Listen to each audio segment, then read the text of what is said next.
اور محمد و آل محمد صلوات اللہم صلی علی محمد و آل محمد حسین کی کربلا سے ہو کر خدا کی جنت کا راستہ ہے، حسین کی کربلا سے ہو کر خدا کی جنت کا راستہ ہے۔ وہ جیتے جی خلد دیکھ آیا، وہ جیتے جی خلد دیکھ آیا، جو زائر کربلا ہوا ہے، حسین کی کربلا سے ہو کر خدا کی جنت کا راستہ ہے۔ چلو چلو ہم بھی دیکھ آئیں خدا کی جنت حسین کا در، چلو چلو ہم بھی دیکھ آئیں خدا کی جنت حسین کا در، نہیں عمارت ہے شرط اس کی، یہ غربتوں میں بھی تو ہوا ہے، حسین کی کربلا سے ہو کر خدا کی جنت کا راستہ ہے۔ مولا سلامت رکھے آپ کو۔ وہ بیٹے دیکھ کر جو جا رہے تھے، کٹا کے بازو بھی جا رہے تھے، وہ بیٹے دیکھ کے جو جا رہے تھے، کٹا کے بازو بھی جا رہے تھے، ابھی تو بس مشکلیں ہیں راہ کی، انہی سے دل ڈوبا جا رہا ہے، حسین کی کربلا سے ہو کر خدا کی جنت کا راستہ ہے۔ اور بچا کے رکھنا نہ آنسوؤں کو، قبر میں رونا نہیں ہے تم کو، بچا کے رکھنا نہ آنسوؤں کو، قبر میں رونا نہیں ہے تم کو، میں آؤں گا قبر میں تمہاری، حسین ظاہر سے کہہ رہا ہے۔ بہت شکریہ۔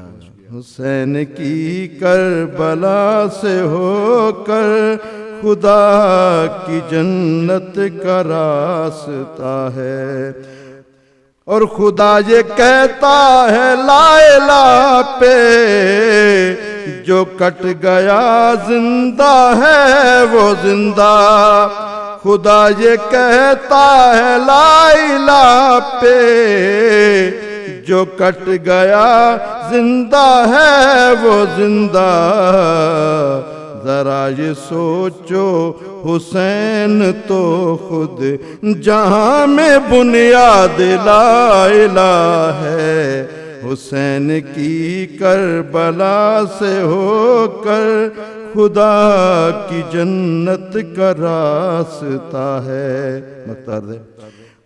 اور ضیا خدا کی قسم جہاں میں نہیں سہارا حسین جیسا، ضیا خدا کی قسم جہاں میں نہیں سہارا حسین جیسا، حسین کی کشتی سب سے آگے، حسین کی کشتی سب سے آگے، امام صادق نے کہہ دیا ہے، حسین کی کربلا سے ہو کر خدا کی جنت کا راستہ ہے. بہت شکریہ. مولا سلامت رکھے آپ سب.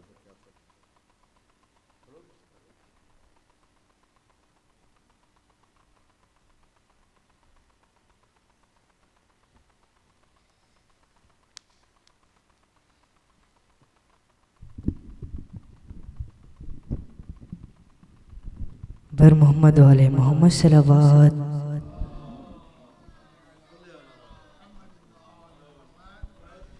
بر دیگر صلوات.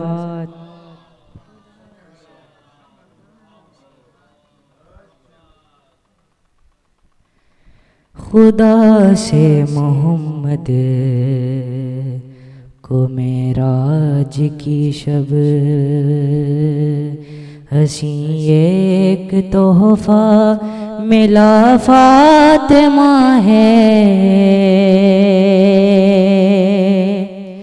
خدا سے محمد کو معراج کی شب حسین ایک تحفہ ملا فاطمہ ہے.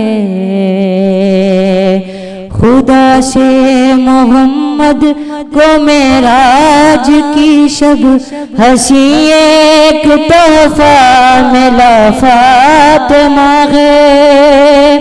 حسین ایک تحفہ ملا فاطمہ ہے. کرے ناز خود حل عطا جس عطا پر عطاؤں پیشی عطا فاطمہ ہے.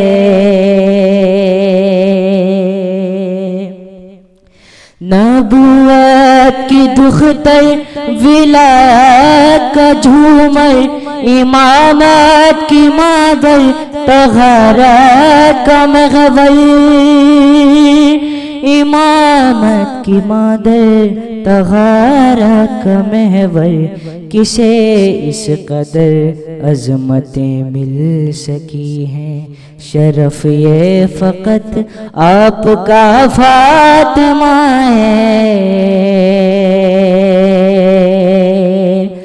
دعائیں بھی لیتی ہیں جس سے دعائیں زیائیں بھی لیتی ہے جس سے زیائیں بھی لیتی ہیں جس سے زیائیں. محمد کے گھر میں اجالے ہیں جس سے یقیناً وہ روشن دیا فاطمہ ہے.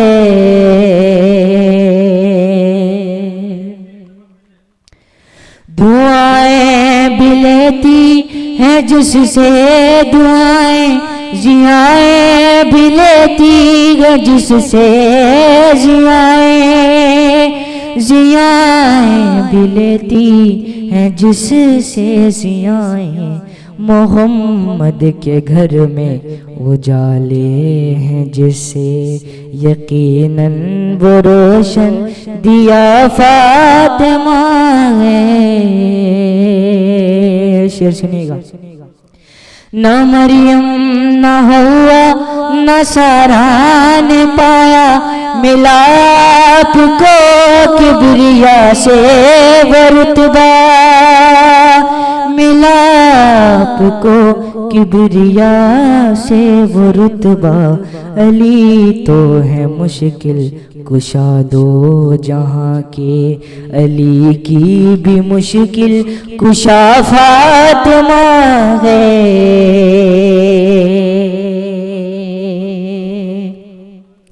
نہ مریم نہ ہوا نہ سارا نے پایا ملا آپ کو کبریا سے وہ رتبہ. ملا آپ کو کبریا سے وہ رتبہ. علی تو ہے مشکل کشا دو جہاں کے علی کی بھی مشکل کشا فاطمہ ہے. محمد کی کچھ اور بھی بیٹیاں تھیں کسی کے بیان کو نہیں مانتا میں. کسی کے بیاں کو نہیں مانتا میں یہ جانتا ہوں محمد کے ہمراہ موجود زیر کثافات ماغے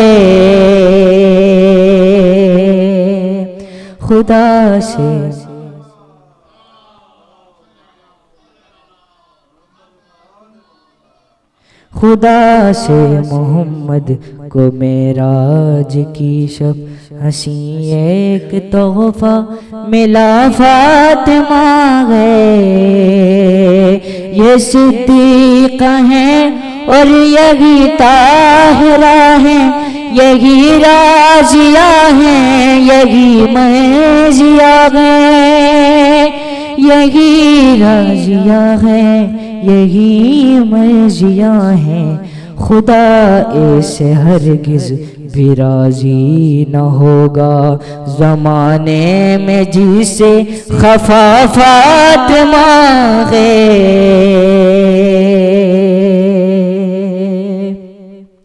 عصمت کی ملکہ تیری مدح کرنا تو ہے کام اللہ اور مصطفیٰ کا تو ہے کام اللہ اور مصطفیٰ کا وہ جس کی کوئی انتہا ہی نہیں ہے سہیل ایسی ایک ابتدا فاطمہ ہے خدا سے محمد کو معراج کی شب ہنسی ایک تحفہ ملا فاطمہ ہے نبوت کی دختر ولایت کا جومر امامت کی مادر طہارت کا محور امامت کی مادر طہارت کا محور کسے اس قدر عظمتیں مل سکی ہیں شرف یہ فقط آپ کا فاطمہ ہے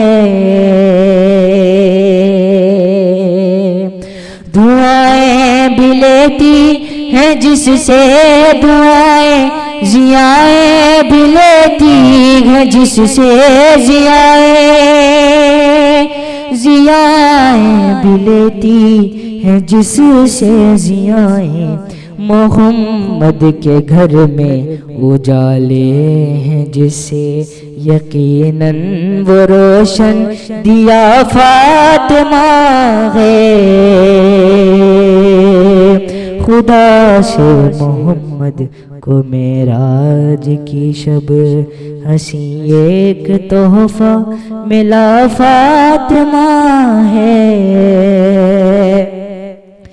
محمد کی کچھ اور بھی بیٹیاں تھیں کسی کے بیاں کو نہیں مانتا میں کسی کے بیاں کو نہیں مانتا میں یہ جانتا ہوں محمد کے ہمراہ موجود زیر کثافات ہے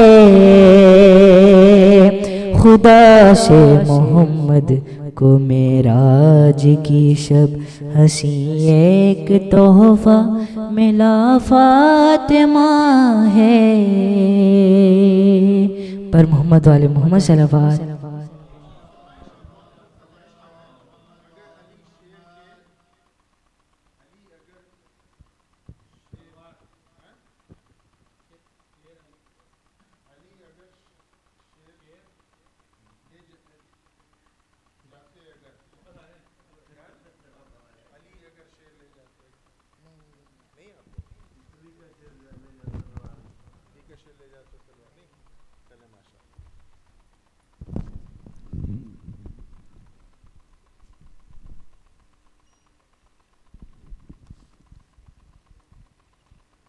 ایک سورہ فاتحہ کی درخواست ہے ہمارے سجاد بھائی کے رشتہ دار کا انتقال ہو گیا توقیر حسین صاحب آپ حضرات سے التماس ہے سورہ فاتحہ کا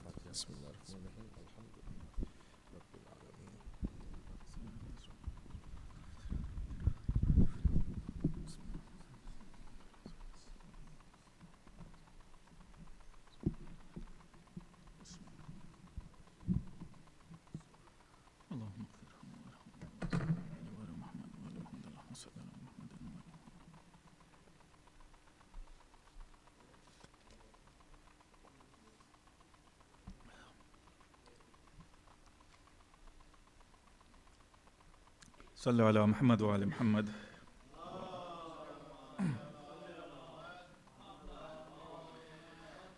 أعوذ بالله من الشيطان الرجيم. بسم الله الرحمن الرحيم. الحمد لله الذي لا يبلغ مدحته القائلون ولا يوصينا معه العادون ولا يؤدي حقه المجتهدون، الذي لا يدركه بهد الهمم ولا يناله غوص الفتن، الذي ليس لصفته حد محدود ولا نات موجود ولا وقت محدود ولا أجل ممدود، فترى الخلائق بقدرته ونشر الرياح برحمته ووتد بالصخور ميدان أرض. ثم الصلاة والسلام على أشرف الأنبياء والمرسلين وحبيبنا وحبيب رب العالمين بالقاسم محمد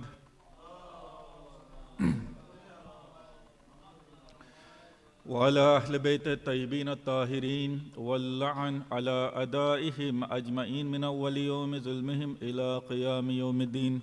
أما بعد، فقال الله سبحانه وتعالى في كتابه المبين وقوله الحق. بسم الله الرحمن الرحيم.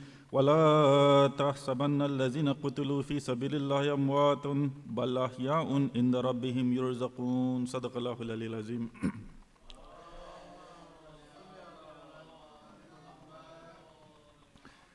Dear brothers and sisters, Assalamu alaikum wa rahmatullahi wa barakatuh. When it comes to Islam, there are certain terms, there are certain words, there are certain expressions, when they're used in the general sense or they're used in the Islamic terminology, they carry a sense of dignity with them. They even sometimes carry a sense of sanctity with them, which is attached to these words. For example, if I was to say alim, you would think that this person is some sort of saint, some sort of sanctimonious person. If I was to say scholar, if I was to say philosopher, if I was to say reformer, these words in Islamic terminology, when these words are used, people attach a sense to these words. There's also a word which in Islamic terminology, when it's used, people attach a sanctimonious or a sense of dignity to this word, and that word is the word shaheed, which means martyr in Islam. Shahadat, shaheed, both of these words, when these words are uttered, people end up thinking that this person that we're talking about, and this word itself, it holds a high regard within society. Why? Because when it comes to Islamic terminology, what does a shaheed do, a martyr? When it comes to deaths, there are different types of deaths. You can categorize deaths into 4 or 5 different types. For example, there is one type where one person kills another person. One person kills another person. Another type where the person kills themselves. There's a third type where the person doesn't kill themselves, but the person gives his life for something that is greater than themselves. This individual believes that whatever they're giving their life for, it is greater than themselves. For example, in Islam, that person that gives their life for something they believe to be greater than themselves is a shaheed, a martyr. Martyrdom, shahadat, it has 2 aspects to it that people need to understand. One is that when this individual gives their life, it's for a cause. Not just any cause, but a cause that will benefit mankind. A cause that will benefit mankind. If I go and I argue with someone, I fight with someone over, for example, my car, and I get killed, am I called a shaheed? No, I'm not. I'm not. So when it comes to shahadat, when it comes to martyrdom, it has stipulations with it. It has conditions for it. For you to meet that criteria of a shaheed, It's not you just go fight on your own and you're a shaheed. No. There are conditions that are attached to that. One of the conditions is that what you're fighting for, what you're giving your life for, is one for the sake of Allah subhanahu wa ta'ala. It's not for your own sake. No. What you're giving your life for is for the sake of Allah subhanahu wa ta'ala. Two, you're giving it up willingly. You're not being coerced. You're not being forced to. You're giving it up willingly. Because you know what you're giving your life for is greater than yourself. For example, in Islam we have this idea of shahadat, martyrdom. But in the country that we live in, it's a secular country. They don't believe in shahada. Correct? They don't believe in shahada. But what do they do? What do they believe in? They believe in the greatness of your country. So what do they say? They gave their life for this country. They gave their life for this country. They gave their life so you could do what you want to do. You could say what you want to say. Correct?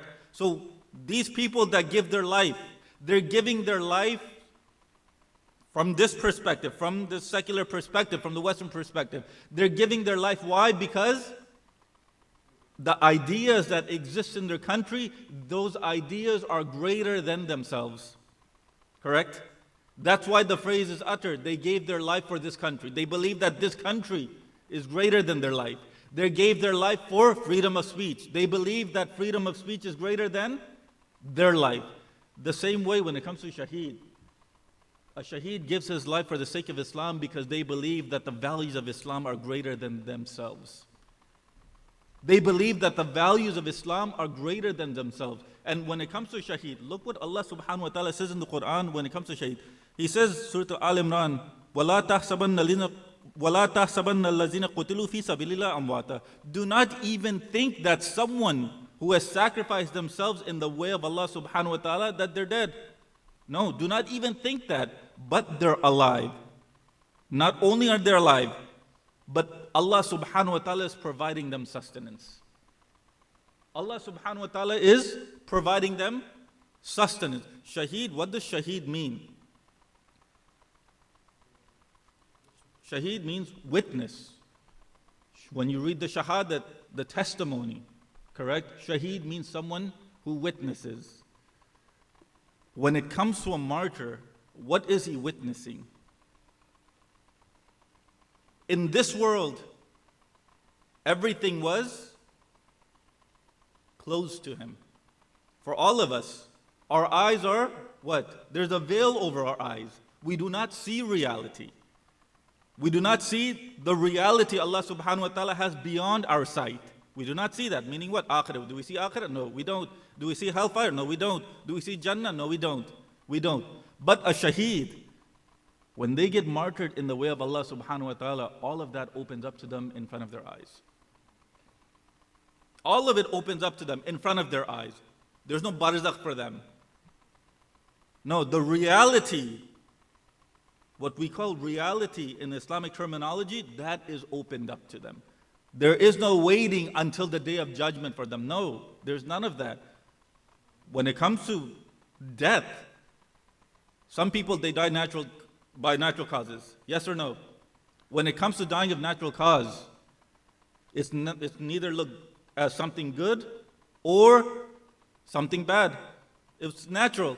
Someone dies of, for example, a heart attack at the age of 80, at the age of 90. What would you say? This person, he died a natural death. Correct? That's a natural death. When it comes to a death, for example, through earthquakes, through avalanches, through hurricanes, when it comes to these deaths, what do they say about these deaths? These deaths were premature. These deaths were premature. Correct? Because these were acts of Allah subhanahu wa ta'ala, and because of these acts, natural causes, acts of Allah subhanahu wa ta'ala, and these individuals, they died before their time. These are the phrases that are used. They died before their time. Meaning what? That if these causes were not to occur, these individuals would have lived 80, 90, 100 years, whatever the case is. That's two types of deaths. The third death is what? Suicide. Where an individual, they kill themselves. They kill themselves. For whatever reason, they kill themselves. And a lot of the reasons is what? worldly stuff. It has to do with not having wealth. It has to do with someone defaming you in society. You can't tolerate the shame. You can't tolerate the shame, or you can't tolerate the shame that comes with an action that you did. For an act you did. So what do some people do? This has happened in Japan, in Korea, in China, where individuals, they've committed suicide. Why? Because they cannot tolerate the shame that society would put on them. It happens. This type of death is looked down upon. Why? Because they all say that this was a waste of a life. This was a waste of a life. Because the taking of that life does not benefit society. Does not benefit society. The next type of death is murder. Alaikum salam wa rahmatullah. The next type of death is murder, where one person kills another person for whatever reason, argument, whatever the case is. When it comes to this type of death, what do they say? One person, the person that murdered them, is zalim. The one who got murdered is mazloom. But the last type of death, that last type of death, of shahadat, when that word of martyrdom, when that word of shahadat is uttered, what do they attach to that type of death? They attach a sense of sublimity. They attach a sense of honor. They attach a sense of valor. When you look at shahadat, Sayyid al-Shuhada. Let's look at Karbala, shahadat. Sayyid al-Shuhada, the master of martyrs. Everyone agrees that that's shahadat. That's shahadat. Imam Hussain alayhi salam, he wasn't coerced. He wasn't coerced into Karbala. No, he chose himself. He chose himself that this is what I need to do. This is what I need to do. No one had a sword over Imam Hussein's neck saying, no, you have to go. No one did that. No one did that. He chose himself saying that this is what I need to do. So when it comes to shahadat, there's a choice. 1. 2, what you're giving your life for, it has to be for the sake of Allah subhanahu wa ta'ala. When you give your life, there has to be some change that comes within the society. Some change that comes within. You see, when Abu Abdullah al-Hussein alayhi salam gave his life, it was for what? For Allah subhanahu wa ta'ala. It's for Allah subhanahu wa ta'ala. After Karbala, did change come within the society? Yes, it did. You see that there were uprisings against Yazid. The blood of the shuhada, what is that? What is a shaheed supposed to do? They say that a shaheed, a martyr, is like a candle. It's like a candle. What does the candle do? It burns itself out so it could provide light for everyone else. It burns itself out so that it could provide light for everyone else. And that's exactly what a shaheed does. They give their self for the sake of Allah subhanahu wa ta'ala so that they could provide that light for every other individual. Every other individual. And you see that's what Imam Hussain alayhi salam. You look the shuhada that we have in our school of thought. This is exactly what they did. The blood of the shuhada. Yes, I know you've heard the phrase, the pen of the scholar is greater than the blood of the shuhada. In Islamic term, yes, I know the mightier than the sword, yes, but in Islamic terminology, the pen of the scholar is greater than the dam of the shuhada, the blood of the shuhada. Why is it they say that? Why was this said? Yes, it's true, it's the scholar that keeps alive the shaheed through their writing. The scholar keeps the shaheed alive through the writing. That's absolutely true. But at the same time, the shaheed being able to give his life so that scholar could keep writing. So that scholar could keep writing. It's not just one way, it goes both ways. The blood of a shaheed, it's not wasted. The soul of a shaheed is not wasted.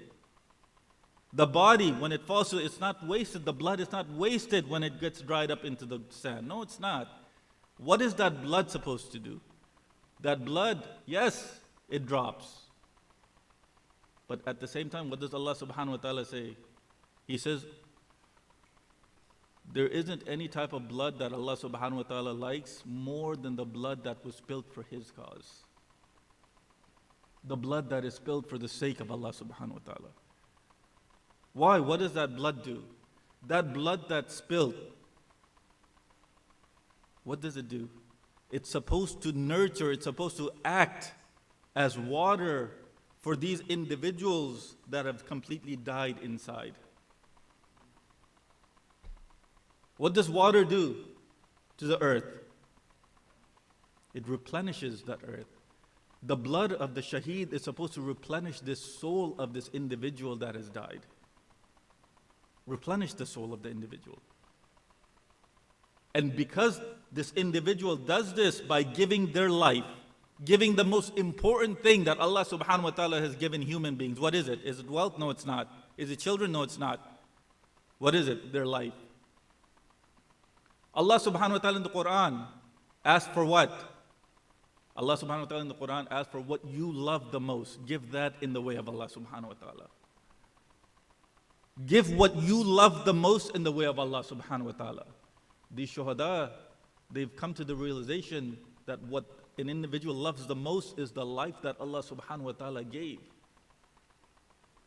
That inna lillah wa inna ilayhi raji'un. We've come from Allah subhanahu wa ta'ala. We're going to go back to Allah subhanahu wa ta'ala. This is exactly what the shaheed acts upon. It's Allah subhanahu wa ta'ala, they gave this life, and this is the best thing Allah subhanahu wa ta'ala gave us. Now we're going to give this back to Him. Now we're going to give this back to Him. And you see, this is exactly what all the shuhada do. Sallu ala Muhammad wa ala Muhammad.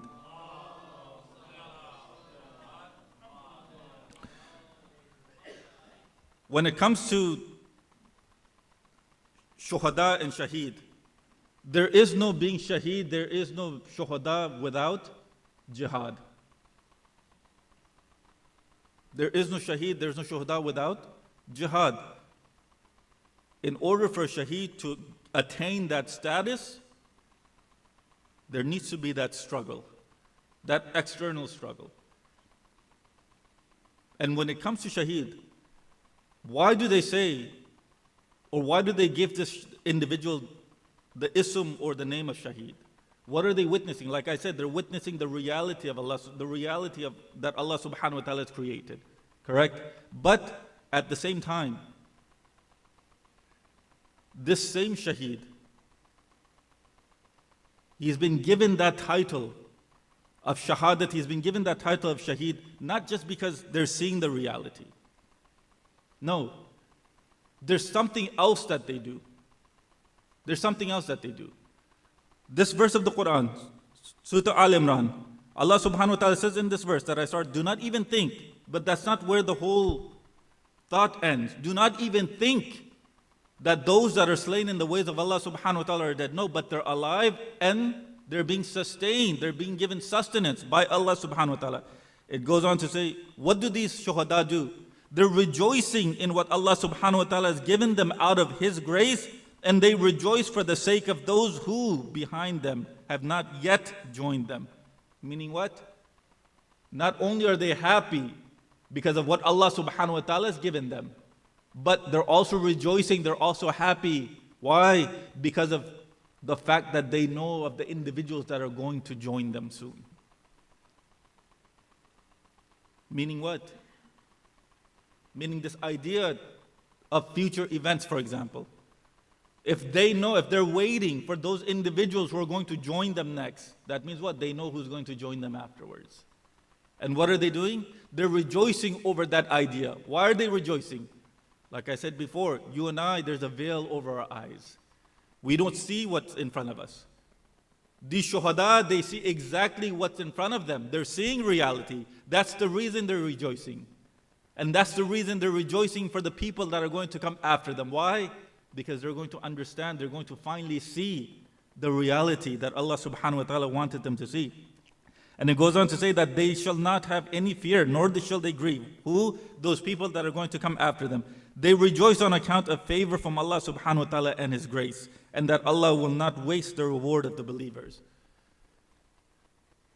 as long as Allah subhanahu wa ta'ala's grace exists, as long as Allah subhanahu wa ta'ala's grace and His favors exist, the shaheed will continue to exist. As long as Allah subhanahu wa ta'ala grace exists, the shaheed will continue to exist. And this is what Allah subhanahu wa ta'ala, when Allah subhanahu wa ta'ala says in the Quran, is there anyone that's willing to give me qarz al-hasana? Is there anyone that's willing to give me a goodly loan? What is this loan? Is it money?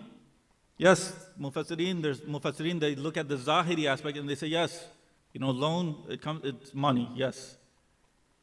That's true. But then what is this goodly loan? If you look at other tafasir, it's not just money. Can it be time? Yes, it can be time. But this loan that is being that's being spoken about here, that goodly loan, is what? It's the life of this individual. It's the life of this individual. Is there anyone that's willing to give me? And you see that the Ahlul Bayt alayhim salam, from the Holy Prophet all the way to the 12th Imam, they gave their life to Allah subhanahu wa ta'ala. They gave their life for Allah subhanahu wa ta'ala. And the Holy Quran, in many of its passages, has mentioned three major or sacred concepts that go side by side: faith, hijrat, and jihad.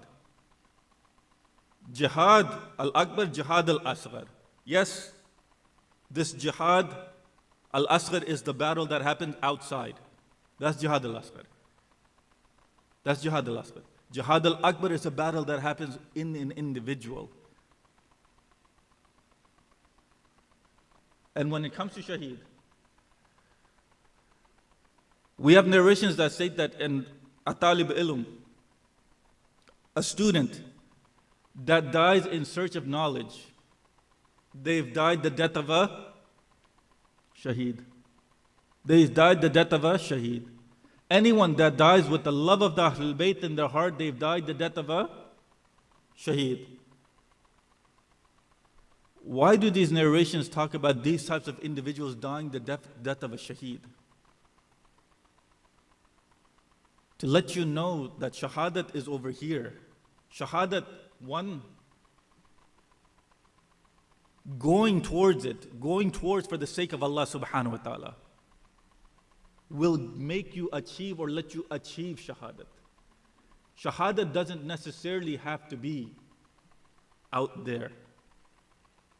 Shahadat doesn't necessarily, yes, that shahadat is the end goal of every single human being. That should be the end goal, to achieve that shahadat out there. But that type of shahadat will come when? And this is where the difference of opinion is. That type of shahadat, some ulama, they say that type of shahadat will only come when a masoom gives the order. When a masoom gives the order to do that type of jihad. Other than that, yes, they have the title of shaheed. But when a masoom says that this person is truly shaheed, then there is no doubt whether or not this person had died for the sake of Allah subhanahu wa ta'ala. Sallallahu ala Muhammad wa ala Muhammad.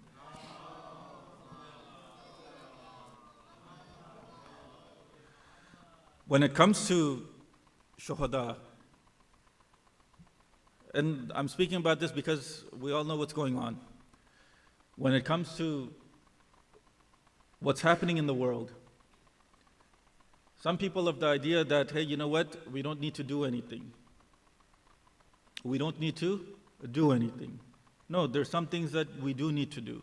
And some people are the idea that, hey, you know what? We need to go over there and do whatever. No. That's not necessary. That's not necessary. That's not what needs to happen. You do what you can do based on your living conditions. Do what you're able to do based on your conditions. Based on your conditions. About what's happening. What did the ulama say? If you don't need to support them, don't support them. If you don't need to support them, when I say them, I mean Israel, I mean all of it. If you don't need to support, don't support them. If you can live without that stuff, live without it. Live without it. What does Amir al-Mu'mineen? Amir al-Mu'mineen, he always used to do what? He always used to pray for shahadat. Always used to pray for shahadat. And in the month of Ramadan, he used to pray, he used to say, Ya Allah, let us be killed in your way, in the company of your friends, and attain shahadat. Imam Ali alayhi salam, shahadat. So you find that the shahadat, this martyrdom, is not a waste of blood. It's not a waste of the soul. It's not a waste of body. No. You find that shahadat is something that is sanctified. To the point, if I was to die in my bed, my clothes are najis. My body is najis. My blood is najis. Everything becomes najis. But when it comes to shaheed, the body is tahir, the clothes are tahir. There is no ghusl for that body. Not only is there no ghusl for that body, but what happens? That body gets buried with the clothes that they were wearing when they became shaheed. That body gets buried with the same clothes that they were wearing when they become shuhada. Whereas if I was to die in bed, what happens? Ghusl, and the clothes that I'm wearing, they're going to be changed. I'm going to have a kafan.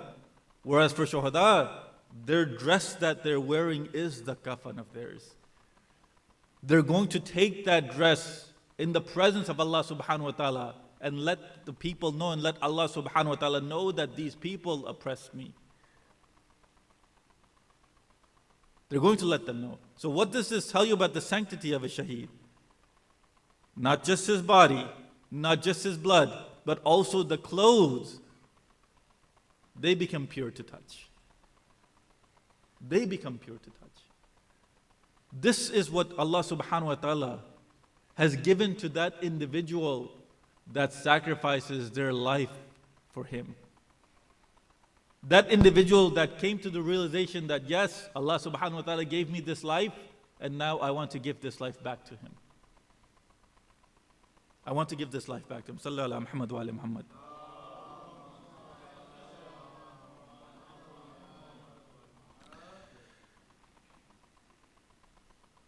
What is the motivation for an individual to act the way that they do?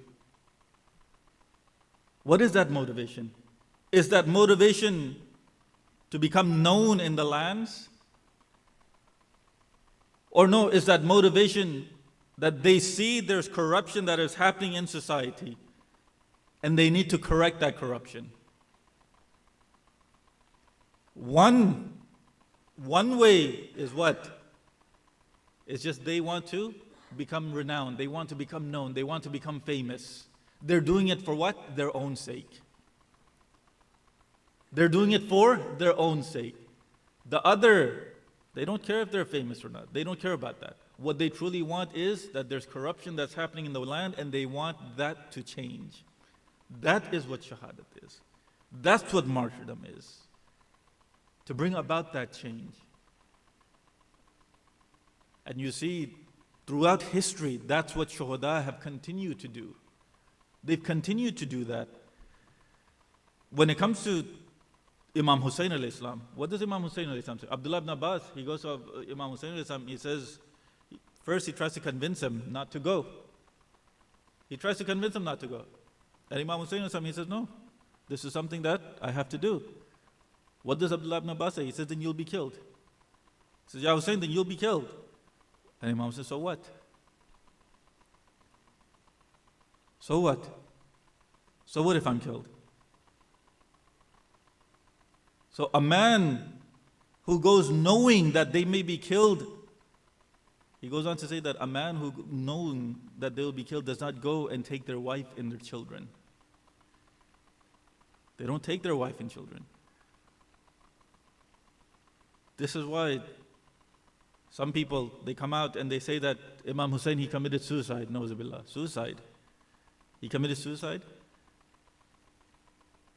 Suicide is the taking of your own life. Imam Hussain alayhi salam, he's going to Karbala not just with himself, he's going to Karbala with his whole family. There was a reason that he went to Karbala. To call that suicide is ignorance on that individual's part. To consider it to be suicide. Suicide is just, I take my own life, that's it. And that too, it has no benefit for anyone. Who does it benefit? No one. It doesn't even benefit me to take my own life. That's what suicide is. But you look at what Imam Hussain alayhi salam did, to say that he committed suicide, astaghfirullah. He gave his 6-month-old son for the sake of Allah subhanahu wa ta'ala. Why would he take his 6-month-old son if he just wanted to give his own life? If he wanted to just give his own life like that, he could have stayed in Medina. He could have stayed in Medina. What need was there for him to travel all the way to Kufa or towards Kufa? The fact that he made that journey and he tells everyone that this is something that I need to do, this is something I must do, tells you what? That this was not suicide. This was giving his life for the sake of Allah subhanahu wa ta'ala. He truly knew that he was going to lose his life in this way. Yet he still goes. Yet he still goes. Because he knew that there was going to be a change that would come once this happens. And that change, it started to come. A shaheed's logic is something, for example, only a parent would know. Why do I say this? When you love your children, what are you willing to do? If someone loves their children, they're willing to give up their life for that child. Out of what? Out of that love they have for that individual. They're willing to give up their own life for that child. It's because of that love, it's through that love a shaheed feels for Allah subhanahu wa ta'ala that he's willing to give up his life for Allah subhanahu wa ta'ala. That love that a father, a mother has for an individual, that love is at a higher degree between a shaheed and Allah subhanahu wa ta'ala. Between a shaheed and Allah subhanahu wa ta'ala. A shaheed's function is not just confined to resisting the enemy or killing the enemy or being killed. No, that's not what the function of a shaheed is. The true function of a shaheed is to enliven the dead society. That's the true function of a martyr. To enliven this dead society. To enliven the heart of this individual that has been dead. That's what the true function of a shaheed is. You look at their courage, you look at their zeal, and because of that, you see that shaheeds, everyone speaks about them as long as time exists. Everyone speaks about them as long as time exists. This is how a shaheed, they become immortal. Because they gave their life for something that was greater than them. And because they gave their life for something that was greater than them, Allah subhanahu wa ta'ala, He tells them that you gave your life for me, now I give you permission to intercede for whoever you want. I give you permission to intercede for whoever you want. And the shuhada, the narrations, what did they say? The shuhada, they'll be able to intercede for 70 people, 60 people. They'll be able to intercede for this amount of people. Why? Because they gave their life for Allah subhanahu wa ta'ala. 1400 years. 1400 years now. 1300 years. 1380 years. 1360 years. 1350 years. Why is it that we're still speaking about Habib? Why is it that we're still speaking about those shuhada of Karbala that we consider to be non-masoom? Why is it that we're still speaking about not just Habib? Why is it that we're still speaking about Hur? Were they masoom? No, they weren't. Were they infallible? No, they weren't. The only reason we're speaking about them is because they gave their life for someone that was greater than them, and that was Abu Abdullah al-Hussein al-Islam. The only reason that those individuals, we still speak about them, is because they gave their life for Imam Hussein. That's the only reason. If they weren't to give their life for Imam Hussein, would we be speaking about them? No, we wouldn't. No, we wouldn't. Why do we speak about Misam Tammar? He gave his life for Imam Ali al-Islam. Was he a Masum? No, he wasn't. But until the end of time, people will continue to speak about them. People will continue to speak about Misam. Why? Because they came to realization that there's someone that is greater than me that I have to live my life for. I have to live my life. This body is not mine that I do whatever I want with it. This body was a gift by Allah subhanahu wa ta'ala. So I live this life that Allah subhanahu wa ta'ala gave me with these gifts that He gave me according to the laws that He's given. According to the laws that He's given. Sallallahu ala Muhammad wa ala Muhammad.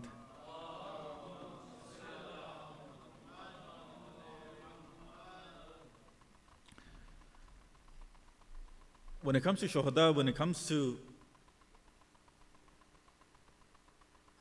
this idea that there's something that's greater than us, this idea doesn't just exist in Islam. No. This idea exists in Christianity also. It exists in Judaism also. Martyrdom exists in these religions also. So when it exists in these religions also, what's the difference between them calling the people that die for the sake of Christianity a shaheed, those people that die for the sake of Judaism a shaheed, and those people that die for the sake of Islam a shaheed? What's the difference between all three? Like I said, shaheed is dying for the sake of Allah subhanahu wa ta'ala. In any time period, there was always one true path to Allah subhanahu wa ta'ala. In the time of Nabiullah Musa alayhi salam, the Torah was that true path. In the time of Nabiullah Isa alayhi salam, that Injil was the true path. In the time of the Holy Prophet, the Quran was that true path. So in the time of Nabiullah Musa alayhi salam, those people that died according to the Torah, at that time, they died the death of shuhada. In the time of Nabiullah Isa alayhi salam, those people that died, Nabiullah Isa alayhi salam's time, that type of death, if they fought, even though in the time of Nabiullah Isa, from Allah the Prophet, Nabiullah Isa alayhi salam, he never went to war. There was no war in the time of Nabiullah Isa alayhi salam. There was no war. But there was in the time of Nabiullah Musa. That's why there's so much comparison between the Holy Prophet and Nabiullah Musa, because a lot of the things that Nabiullah Musa alayhi salam had to do, the Holy Prophet also had to do. Those people that died in Nabiullah Musa alayhi salam's time, according to the book of Torah, they died the death of shuhada. If they went, followed it. Now, the one true religion of Allah subhanahu wa ta'ala is Islam. So in order for an individual to be considered a shaheed, they would have to follow the rules, the regulations of Islam to be considered a martyr. Why? Because this is the one true religion that exists, the one true path towards Allah subhanahu wa ta'ala. And when it comes to Karbala, a lot of shuhada in Karbala, but there's one or two other than these individuals, for example, Abul Fazl, other than the Hashimi. There's some companions of Imam Hussain al-Islam that leave a mark on an individual when they hear about what they've done. For example, Habib ibn Muzahir. When they find out about the type of individual Habib was and how much love he had for the Ahlul Bayt, they can't feel anything but sorrow for Habib. They can't. When they hear about, for example, Hur, he stopped Imam Hussain alayhi salam from going wherever he wanted. But at the same time, he came and he repented to Abu Abdullah Hussain alayhi salam, asking for forgiveness. And it's because Imam Hussain alayhi salam forgave him. You see that to this day, we Shias, we say Hur alayhi salam. It's only and only because Imam Hussain alayhi salam forgave him. If Hur was to stay in the path of Yazid, in the army of Yazid, till the end of time, he would have been known as Yazid Lanatullah alayhi. He would have been known as Yazid, he would have been known as Hur Lanatullah alayhi. But the fact that he changed sides within a night, the fact that not only did he change sides within a night, but the fact that he went and apologized for his actions, and his apology was accepted by the Imam of the time, that's the reason he is known as Hur alayhi salam. Because that apology was accepted. This is what Tawbah truly does. If he was to die in the camp of Yazid, he would have just been another death, that was it. It would have been another death. No one would have cared. But the fact that he came to Imam Hussain alayhi salam's time, you see that he is being remembered 1300 years after his shahadat.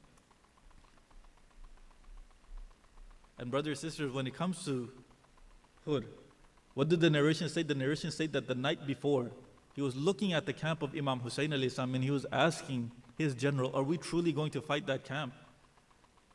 And he says, yes. He goes, why? Why are you scared of them? If anyone was to tell me who the most courageous person is right now, I'll give them your name. He goes, no, I'm not afraid of them. Are we truly going to fight them tomorrow? Omar Saad, he says, yes, we're truly going to fight them tomorrow. The morning comes. What does Hur say? I'm having to decide between heaven and hell. I see hell on this side, I see heaven on that side. Heaven was with Abu Abdullah Hussain alayhi salam. Heaven was with those individuals who were with Imam Hussain alayhi salam. And what does Hur do? The narrations, they state that he told his son, when he sees that Hur is looking towards that camp, his son asks him, oh father, are you going to leave? It looks like you're going to leave. He goes, oh my son, I see Hussain over there, I see heaven over there, I see hell over here. What am I going to reply to Bint Rasul? So what does he do? He tells his son to tie his hands and take him to Imam Hussain alayhi salam. Hur, his hands are tied. The son, him and Hur, they go. When they go, Abul Fazl Abbas alayhi salam, he comes. When he comes, Hur, he tells his son, oh my son, go tell Abbas that we're not here to fight. When he goes to Abbas, he comes, he goes, I know you're not here to fight. My master Abu Abdullah Hussain, he's expecting you, Hur. So they take him. When they take him, what does Hur do? He crawls to Imam Hussain alayhi salam and he asks him, Yabna Rasulullah, do you forgive me for what I've done? Do you forgive me for what I've done? Imam Hussain, he says to him, Hur, I forgive you for everything that you've done. And Hur, he says, Mawla, if you've forgiven me, please let me go to your sister and ask for forgiveness. What did the narrations, they say that he went to Lady Zainab's tent. He waits by the entrance of the tent and he calls out, Ya bint Rasul, do you forgive me? Please forgive me for what I've done. Please forgive me. I'm the one who stopped water from coming to your camp. I'm the one who stopped your caravan from going wherever it wanted. But please, I've realized my mistake. Do you forgive me? Lady Zainab, she replies from the back of the tent. She says, oh Hur, I've forgiven you. And on the day of judgment, I will tell my mother, oh my mother, this Hur, he was one of our helpers. And the narrations, they state that it was Lady Zainab that gave that rumal. It was Lady Zainab that gave that handkerchief to Hur. Some of the narrations state that it was Lady Zainab that gave that handkerchief. It was Hur alayhi salam who goes to Abu Abdullah and he says, oh Mawla, if you truly forgiven me, then please let my son be the first one to get martyred. When Hur sends his son, he gets martyred. And while he was going there to pick up the body, he sees that Abu Abdullah Hussain alayhi salam, he's already reached there. And he says to Imam Hussain, Mawla, why are you lifting the body of this servant of yours? Imam Hussain alayhi salam, he looks at Hur and he says, oh Hur, no father should lift the body of their young son. When he says this, Hur, he's probably thinking, Yabna Rasulullah, you're lifting the body of my son, but you yourself will go lift the body of your son Ali al-Akbar. There will be no one there to help lift the body of Ali al-Akbar. Inna lillah wa inna ilayhi raji'un. Wallahnutullahi ala qawmil kafirin. Brothers and sisters, please recite Surah Fatiha for Tayyab Hussain. And please recite Surah Fatiha for those marhumin whose names are on the wall. And recite Surah Fatiha for the shuhada of Islam, for the shuhada of the fiqh Jafariya. Bismillah ar-Rahman ar-Rahim.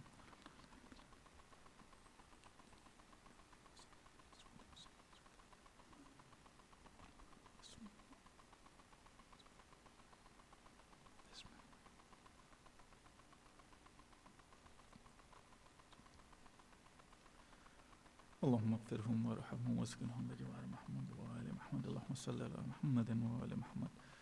Before we leave, any questions?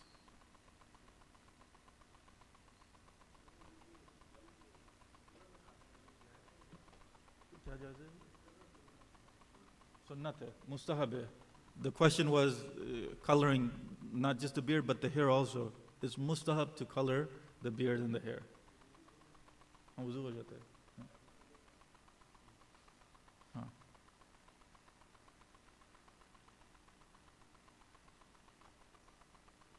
Any other questions? You had one but you forgot? Okay.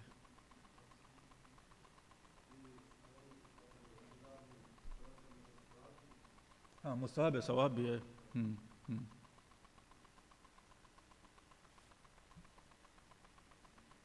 Yes.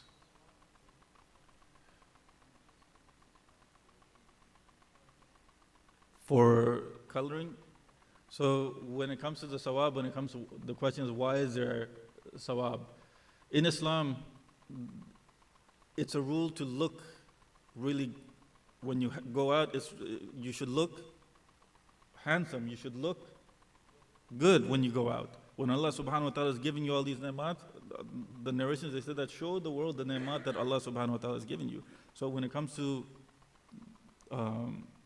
dyeing your hair, dyeing your beard, this is something the Holy Prophet did. Okay? Just a sunnat is something that the Holy Prophet did. That's what a sunnat is in general. Okay? And something becomes mustahab when the Holy Prophet or the Imams, they've done it. Or they've told us that yes, you should do it. Okay? The Holy Prophet himself, he used to color. Imam Ali alayhi salam, he used to color. Okay? The Imams, they used to color. And they told others to do it also. To look nice, to look good. Okay? Yes, the reason that they were doing it in the Holy Prophet's time was different. In Imam Ali's time is different. Yes, the reason is different, but it's allowed to do it.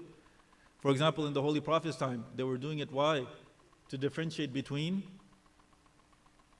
the non-Muslims and the Muslim men. The non-Muslims, especially the Jews, they wouldn't color their hair or their beard. To differentiate between that was one of the reasons that the Holy Prophet said, hey, you know what, you should color your beard so that there could be a differentiation. To make it look to the enemies that you're younger than them.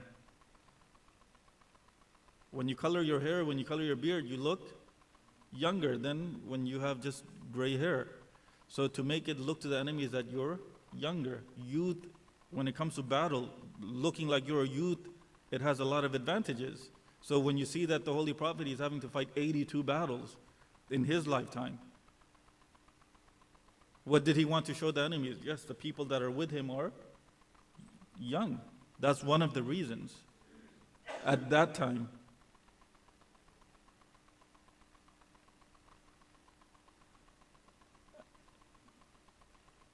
yes.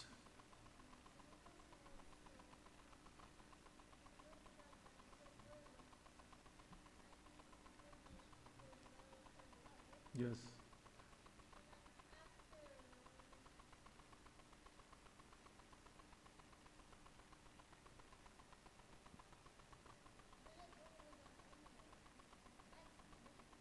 Yeah, but then he came to the good side.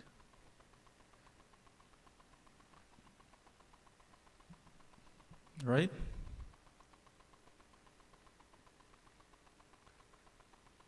He's thinking.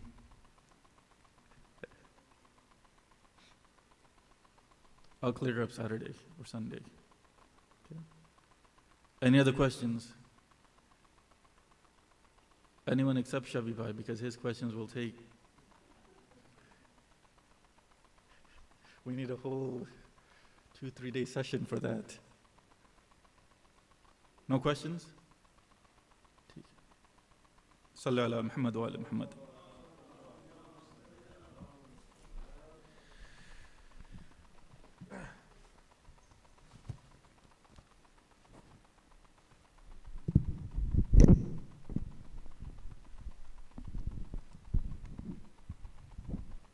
السلام عليك يا نبي الله، السلام عليك يا خير خلق الله، السلام عليك يا رحمة للعالمين، السلام عليك يا شفيع المذنبين، السلام عليك يا حبيبنا وحبيب إله رب العالمين، السلام عليك يا حجة الله في العالمين ورحمة الله وبركاته، السلام عليك يا وارث آدم وصفوة الله، السلام عليك يا وارث نوح النبي الله، السلام عليك يا وارث إبراهيم خليل الله، السلام عليك يا وارث موسى كليم الله، السلام عليك يا وارث عيسى روح الله، السلام عليك يا وارث محمد حبيب الله، السلام عليك يا وارث علي أمير المؤمنين ولي الله، السلام عليك يا ابن محمد المصطفى، السلام عليك يا ابن علي المرتضى، السلام عليك يا ابن فاطمة الزهراء سيدة نساء العالمين، السلام عليك يا ابن خديجة الكبرى، السلام عليك يا سار الله وابن ساره والوتر الموتور، أشهد أنك قد أقمت الصلاة وآتيت الزكاة وأمرت بالمعروف ونهيت عن المنكر، أطعت الله ورسوله حتى أتاك اليقين، فلعن الله أمة قتلتك ولعن الله أمة ظلمتك ولعن الله أمة سمعت بذلك فرضيت به.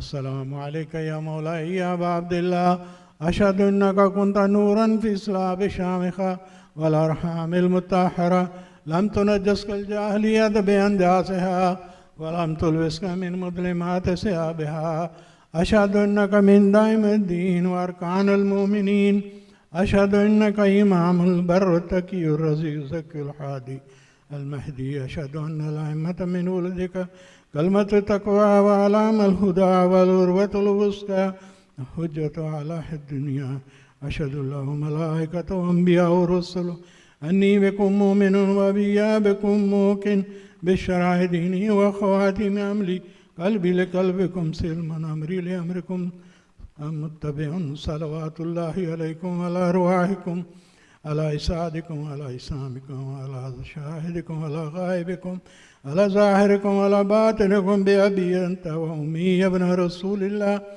بأبي أنت وأمي يا أبا عبد الله، لقد عظمت الرزية وجلت المصيبة بك علينا وعلى جميع أهل السماوات والأرض، فلعن الله أمة أسرجت والجمت تهوى تحيت لقتالك يا مولاي يا أبا عبد الله، قصدت حرمك وأتيت إلى مشهدك، أسأل الله بشأن الذي لك عنده ومحل الذي لك لدعي أن يصلي على محمد وآل محمد، أن يجعلني معكم في الدنيا والآخرة ورحمة الله وبركاته. السلام عليك يا مولاي يا غريب الغرباء، السلام عليك يا معين الضعفاء والفقراء، السلام عليك يا مويس الشهد والزوار في يوم الجزاء، السلام عليك يا أنيس النفوس، السلام عليك أيها المدفون بأرض طوس وابنائك الأربعة وآبائك السبعة ورحمة الله وبركاته. السلام عليك يا مولاي يا صاحب العصر والزمان، السلام عليك يا خليفة الرحمن، السلام عليك يا شريك القرآن، السلام عليك يا إمام الإنس والجان، الأمان الأمان الأمان من فتنة الزمان يا قامي الكفر والطغيان، عجل الله تعالى فرجك وسهل الله تعالى مخرجك وظهورك. اللهم يحفظ المسلمين والمؤمنين الفلسطين. اللهم دمر اليهود بحق محمد وآل محمد. السلام عليكم ورحمة الله وبركاته. اللهم صل على محمد. بسم الله الرحمن الرحيم. اللهم كل وليك الحجة ابن الحسن صلواتك عليه وعلى آبائه في هذه الساعة وفي كل ساعة ودليلا وحافظا وقائدا وناصرا ودليلا وعينا حتى تسكنه أرضك طوعا وتمتعه فيها طويلا برحمتك يا أرحم الراحمين.